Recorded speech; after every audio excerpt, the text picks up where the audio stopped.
Frères et sœurs bien-aimés, nous sommes rassemblés ce matin dans ce sanctuaire autour des membres de l'association évangélique baptiste de jeunes chrétiens pour commémorer un nouvel anniversaire.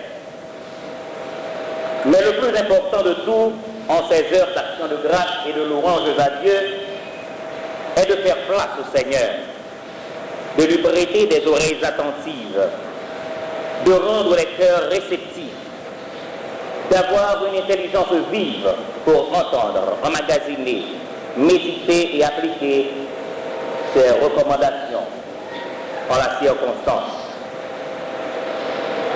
Le message du jour est une suite logique de celui qui a été proclamé du haut de cette chaire le dimanche 8 mars dernier sous le titre « L'éternité d'une vie ». Le message de ce matin, disons-nous, il a pour sujet l'offrande d'une vie. L'une des plus grandes lois dans le domaine de l'économie demeure celle de l'offre et la demande. Nous ne nous en servirons pas ce matin pour déterminer le prix d'un bien ou d'un service, mais vous conviendrez avec nous qu'elle est tout naturellement une des lois inéluctables qui gouvernent l'univers. Parmi les éléments de la nature, le ciel de son côté joue sa partition avec fidélité. Il offre saisonnièrement et généreusement à la terre sa pluie quand elle la lui demande. Cette pluie qui abonde les rivières, elle ruisselle à la surface du sol, apportant au semail sa contribution qui fait germer les grains, fleurir les bourgeons et fructifier les plantes. Et le ciel, respectant les lois immuables de la nature, formule en retour sa demande à la terre. Alors c'est l'évaporation et la condensation, renouvelant ainsi le cycle naturel de cette loi. Dans le domaine des rapports humains, offre et demande se multiplient. Elles se manifestent par un large éventail d'échanges divers, de transactions commerciales et financières qui s'effectuent jour après jour. Elles se font au niveau individuel, communautaire, régional, national et international, permettant aux agents et partenaires socio-économiques de jouir des découvertes formidables et des réalisations immenses de l'homme. Et qu'en est-il du domaine religieux? Il n'en connaît de son côté aucun écart. Là encore et plus que jamais, cette loi se justifie. La Bible, le registre immortel des rapports entre Dieu et ses enfants, ce livre tout aussi historique, fourmille de scènes de présentation, d'offrandes à l'Éternel. Le passage d'Exode 3, le verset 18 de l'Ancien Testament, celui de Matthieu, le chapitre 2, le verset 11 du Nouveau, chacun dans son contexte propre rapporte ordonnances et faits émouvants qui illustrent cette loi universelle. Mais quels sont les sacrifices qui sont agréables à Dieu? Quelles sont les offrandes qui peuvent lui plaire? Les articles qui garnissent les étagères des magasins ne servent qu'à l'usage exclusif des hommes de la terre. Les fleurs qui témoigneraient de notre reconnaissance se fanent dans moins de 24 heures. Des billets de banque ou pièces de monnaie faits à l'effigie d'hommes d'État, le Seigneur eut à dire: donne à César ce qui est à César et à Dieu ce qui est à Dieu. Alors, qu'est-ce qu'il faut offrir à Dieu? Un de nos devanciers, l'apôtre Paul, notre frère en Jésus-Christ, poussé par le Saint-Esprit au 1er siècle de notre ère, fit cette exhortation. Il dit: je vous exhorte donc, frères, par les compassions de Dieu, à offrir vos corps comme un sacrifice vivant, saint, agréable à Dieu, ce qui sera de votre part un culte raisonnable. Ne vous conformez pas au siècle présent, mais soyez transformés par le renouvellement de l'intelligence, afin que vous discerniez quelle est la volonté de Dieu, ce qui est bon, agréable et parfait. Nous savons que vos cœurs brûlent déjà de diverses questions. Peut-être vous vous demandez, devrions-nous nous faire brûler sur un autel? Rassurez-vous, Il n'en est pas question. Devrions-nous nous faire emboîter dans des cercueils et nous laisser enterrer vivants? Loin de là, jeunes chrétiens. Alors demanderiez-vous, comment nous offrir à Dieu? La première recommandation du message de ce matin nous dit clairement, ce qu'il faut, c'est une vie entièrement consacrée à Dieu. Une vie entièrement consacrée à Dieu. L'homme, frères et sœurs bien-aimés, n'est disposé à donner qu'en fonction des bienfaits reçus. Il aime à recevoir, à jouir de la bienveillance d'autrui et ne consent à partager qu'une mince partie de ses biens. Sa mémoire oublieuse, son manque de discernement le plonge souvent de fois dans l'ingratitude la plus absolue, dans un mépris hautain et une perfidie horrible, et tout cela même à l'égard de son Dieu. Alors, faut-il lui rappeler la grande miséricorde du Seigneur, 1001 fois exprimée à son endroit? Faut-il l'instruire de son amour? Faut-il le faire revivre ou reproduire à ses yeux les scènes effroyables de la passion du Christ? Faut-il le faire comprendre et appréhender ce sacrifice immense? Ou enfin, faut-il le porter à réfléchir? Au travers de ces interrogations, nous sommes arrivés à comprendre, frères et sœurs chrétiens, jeunes de l'Église de Jésus-Christ, les raisons pour lesquelles l'apôtre Paul prit la précaution d'inclure une expression pleine de sens et de signification tout au début du 12e chapitre de sa lettre aux Romains. Cette expression sert de rappel aux multiples bénédictions reçues de Dieu. Je vous exhorte donc, frères, dit-il, mais cette exhortation se fait par les compassions de Dieu. Oui, voilà l'expression. Les compassions de Dieu. Elle nous invite à de profondes réflexions. Quand nous autres, enfants de Dieu, sommes courbés sous le poids de nos souffrances, quand nous sommes angoissés par l'énormité de nos problèmes, quand nous sommes opprimés et ravagés par les guerres, les bruits de guerre, les maladies, les pénuries alimentaires, quand tout s'annonce lugubre autour de nous, le Dieu miséricordieux et compatissant ne s'est-il pas toujours penché tendrement près de nous et nous rassure de sa présence et de son assistance? Que de fois nous avions été malades et sa grâce nous a valu la guérison. Que de fois nous avions été en proie à des difficultés à nul autre pareil et sa bienveillance nous a facilité la solution. Alors, comment donc oublier sa grande miséricorde? Pourquoi donc passer sous silence sa compassion? Le prophète Isaïe, au 15e verset de son 57e chapitre, rapporte, car ainsi parle le Très-Haut, dont la demeure est éternelle et dont le nom est saint. J'habite dans les lieux élevés et dans la sainteté, mais je suis avec l'homme contrit et humilié, afin de ranimer les esprits humiliés, afin de ranimer les cœurs contrits. Et c'est avec raison que Herbert Carson écrit: le Seigneur n'est pas une divinité indifférente, enfermée dans les splendeurs inaccessibles des cieux, alors que nous luttons dans les ténèbres. Quand nous nous rappelons de l'amour de Dieu, manifesté en Jésus-Christ qui quitta le trône de son Père, s'est dépouillé de sa majesté et de toute sa gloire pour venir jusqu'à nous, afin qu'aujourd'hui, vous et moi, fassions partie de cette race élue. Quand nous nous rappelons du Seigneur des Seigneurs qui s'est mêlé à nous, parcouru les chemins de la souffrance pour que vous et moi fassions partie de ce sacerdoce royal. Quand nous nous rappelons de l'innocent Jésus-Christ qui s'est laissé arrêter par des soldats impitoyables, moqué par l'interrogation insultante de Ponce Pilate, flagellé, couronné d'épines, pour que vous et moi fassions partie de ce peuple acquis. Quand enfin nous nous rappelons de ce Sauveur bien-aimé qui offrit sa vie en sacrifice sur le bois infâme de la croix pour l'expiation de nos péchés, afin que vous et moi fassions partie de cette nation sainte, alors nous sommes portés à réfléchir. Nous devons nous demander que sera notre vie? Qu'est-ce que nous allons en faire? Laissez-nous vous dire ce matin, c'est l'heure de la décision. Il est temps de faire taire au-dedans de nous les voix de l'égoïsme et de la mesquinerie, de faire fi de l'ingratitude, du mépris, de la perfidie et mettre en application les principes de la loi universelle, de l'offre et la demande.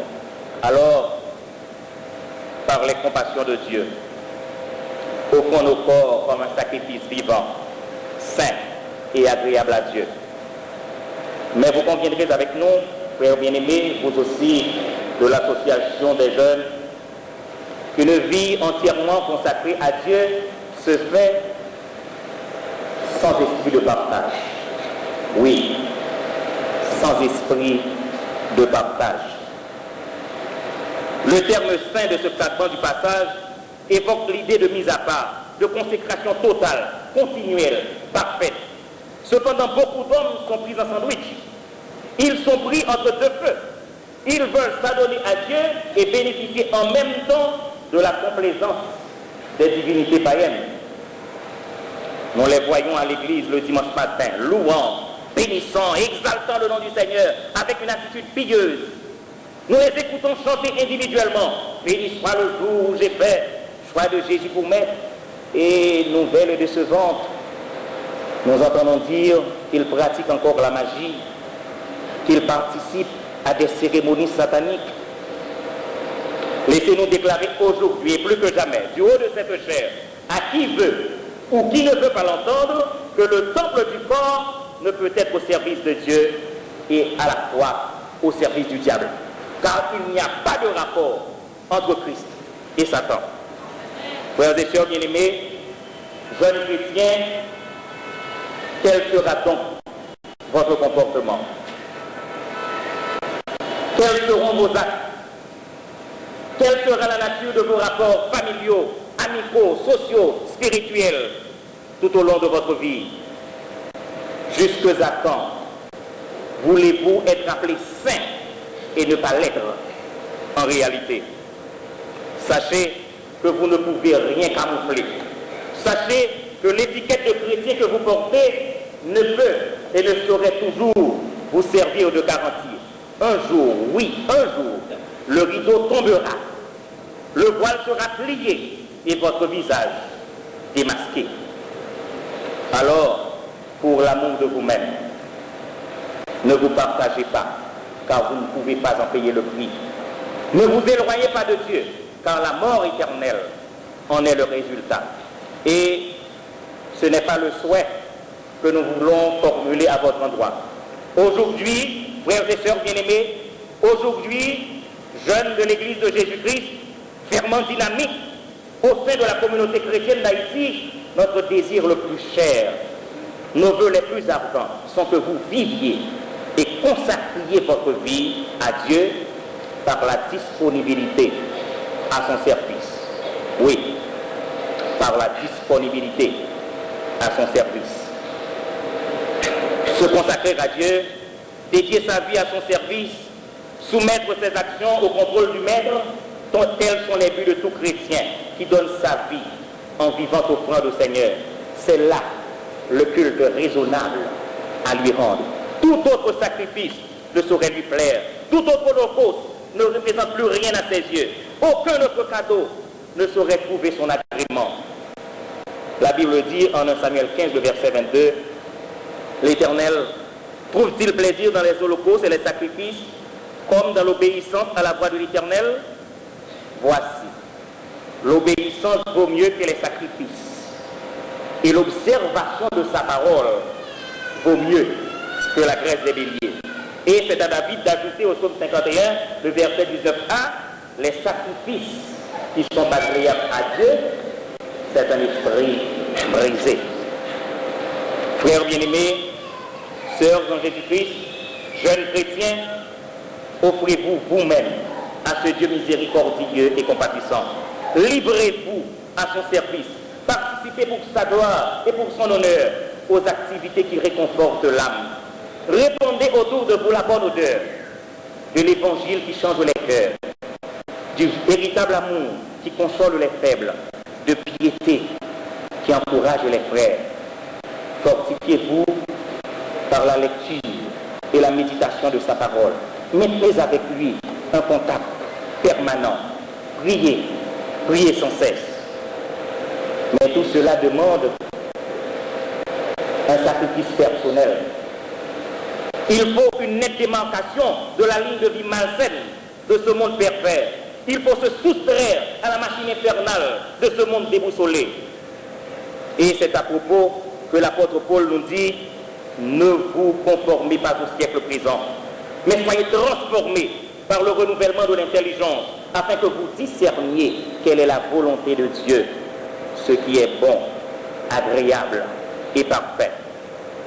Cela nous amène à réfléchir pour notre relèvement spirituel sur la seconde recommandation que Dieu nous fait ce matin. Il nous demande d'avoir une vie entièrement dépouillée des scories de ce siècle. Oui, une vie entièrement dépouillée des scories de ce siècle. Le monde, en ces siècles derniers, franchit des limites impensables et inespérées. Les grands courants d'idées qui le traversent, les nouvelles lignes de conduite qu'il se donne, les démonstrations de luxe qu'il offre, les luttes incessantes qu'il engendre, sont respectivement axées sur des doctrines philosophiques, l'immoralité, la cupidité et la suprématie. Ce sont là des poteaux indicateurs d'une humanité déchue. Ce sont des clignotants, des signes annonciateurs d'un monde qui atteint sa vitesse de croisière. Et cette vitesse le conduit inéluctablement vers le cataclysme qui le menace. L'homme se détourne de Dieu. Il choisit pour directeur de conscience bien d'autres hommes. Il croit aveuglement, même aux idées erronées que ces derniers émettent. Comment comprendre l'adhérence de plusieurs à l'idée négative de Nietzsche qui déclare que Dieu est mort, alors que notre Dieu règne encore? La nature en rend témoignage, la Bible le déclare éternel et nous en sommes convaincus. Comment comprendre que d'autres se font disciples de Charles Darwin qui, voulant contredire la parole de Dieu, avance que l'homme est le produit de l'évolution, alors que la Bible affirme que nous avons été créés à l'image et à la ressemblance de Dieu? Comment comprendre l'accommodement d'hommes instruits aux idées matérialistes de Karl Marx quand nous savons que les aspirations spirituelles de l'homme découlent de son essence même, puisqu'il est matière et esprit? Ah, mes frères, mes sœurs bien-aimés, quel détour de la vérité constatons-nous? De nos jours, beaucoup d'hommes se conforment à l'immoralité. Ils modèlent leur vie sur les comportements répréhensibles d'un monde immoral. Ils se laissent influencer par des amis, ne serait-ce que pour les plaire.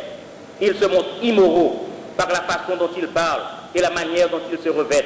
Immoraux par la lecture de mauvais livres et en regardant des images impures. Immoraux par la diffamation de leurs frères et la manière dont ils tordent le sens des saintes écritures.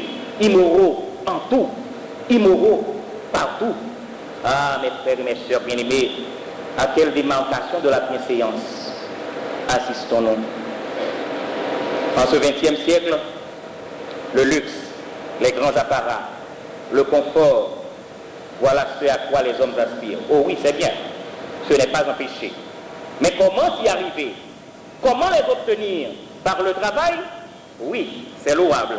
Par la cupidité? Laissez-nous vous dire que le Seigneur ne prendra pas plaisir à de tels agissements.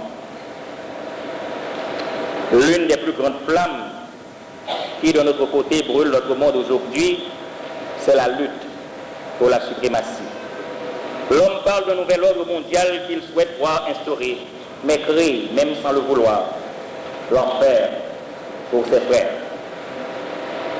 Le président des États-Unis d'Amérique, George Bush, dans son message du 1er janvier 1990 déclara « Nous ne disposons d'aucune carte pour nous guider vers notre destination, ce nouveau monde que nous élaborons. » Alors que le monde jette un regard sur son passé, sur 9 décennies de suspicion, regardons aussi vers l'avenir, vers un nouveau siècle, un nouveau millénaire de paix, de liberté et de prospérité. Et à Mikhail Gorbatchev, l'ex-président de l'ancienne URSS, de proposer pour les années 90 une collaboration destinée à débarrasser le monde des peurs et de la méfiance, des barrières artificielles qui séparent les peuples et les États. Et à quoi nous avions assisté un an plus tard? À une guerre dans la région du Golfe Persique. Nous n'en ferons pas de commentaires, mais laissez-nous vous rapporter ce qu'en dit la revue Time du 28 janvier 91. Elle avance et nous citons: tandis que les bombes tombaient et que les missiles fusaient, l'espoir d'un nouvel ordre mondial cédait le pas à la discorde habituelle. Et elle ajoute plus loin que personne ne se berce d'illusions en pensant que le nouvel ordre mondial enchanté est en place ou même proche. Frères et sœurs bien-aimés, jeunes chrétiens, à entendre tout cela, vous rendez-vous compte de quelle scorie ce monde est chargé? Vous rendez-vous compte de la qualité de sa production? Sachez que l'influence de ces faits spectaculaires, de ces épisodes tragiques, de ces événements déloyaux peuvent compromettre l'offrande de votre vie à Dieu. Choisissez aujourd'hui qui vous voulez servir. Choisissez ce matin à qui vous voulez offrir votre corps. Et si c'est à notre Dieu que vous voulez vous consacrer, dites-lui: Seigneur, dépouillez-nous des scories de ce siècle, car il nous faut une vie transformée par le renouvellement de l'intelligence. Oui, une vie transformée par Dieu. Le renouvellement de l'intelligence, c'est en tout et toujours l'œuvre du grand Dieu. Personne ne peut et ne saurait arriver à un changement radical de sa façon de voir et de concevoir les choses. Mais notre Dieu est un Dieu qui change tout. Des pensées mauvaises, il débarrasse le méchant. Du cœur tortueux, il en fait un cœur noble. De l'insensé, il fait un homme de bien. De l'indigence spirituelle, il fait un chrétien convaincu. Car lui seul a le pouvoir de transformer l'être entier à la dimension d'une vie nouvelle. Et c'est là une nécessité pour chacun de nous ce matin. L'homme régénéré, c'est celui qui applique sa vie au discernement de la volonté de Dieu. Oui, une vie appliquée au discernement de la volonté de Dieu. Vivre pour Christ, se soumettre à sa sainte volonté, voilà ce qui est important pour le chrétien. Et il y a de la joie d'être membre à part entière de sa famille. Il y a du bonheur de porter ses pas dans l'empreinte de ses pas. Il y a de la félicité de suivre jour après jour sa trace. Il est bon et agréable à Dieu de chercher à discerner quelle est sa sainte volonté, de s'y appliquer, de s'y plier. Frères et sœurs bien-aimés, jeunesse qui veut vivre, vous êtes venus ce matin à la clinique de l'âme. Le diagnostic est posé. Les analyses sont faites. Le médecin par excellence vous recommande le médicament efficace. Il consiste, conformément à sa demande, à lui offrir votre corps pour qu'il le relève de ses chutes et qu'il y fasse son temple. Votre cœur pour qu'il le transforme et le remplisse d'amour. Vos veines et artères pour qu'il y fasse circuler le sang spirituel. Votre système digestif pour qu'il l'alimente de sa parole. Et enfin votre âme pour qu'il l'admette dans la cité de la gloire éternelle. Puissiez chacun de vous vous consacrer entièrement à Dieu, vous dépouiller complètement des scories de ce siècle et vous rappeler de son mot d'ordre qui se veut général, vieillard, adieu, jeune,